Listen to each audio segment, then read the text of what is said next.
The longest wall I've ever seen, defending nothing at all. Not only could I not find the base of the people who had built this wall, the only other bases I could find had long ago been raided and were now deep in the decaying process.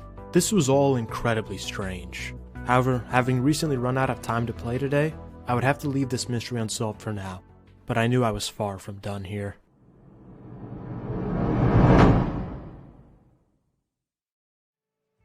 At some point after I'd logged off, our little starter base up north had been raided. But this wasn't even the weirdest thing. You see, after I'd logged off, one of my boys named Palander had continued farming up supplies, and just to be certain I hadn't missed anything, had done a second scan flying around and checking everywhere, again finding nothing. However, he did find that the cave I'd broken into yesterday had been rebuilt, and this time with a heavy turret up front. And this was very confusing, because they didn't live down the cave, but they almost instantly found out that we broke into it and then reinforced it with something that is far from cheap.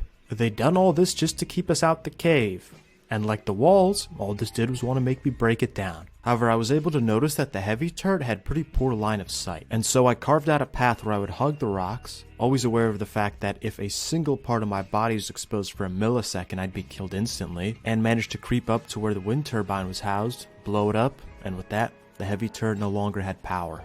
Again, I found nothing inside, but this whole incident had shown that these guys were active on the server.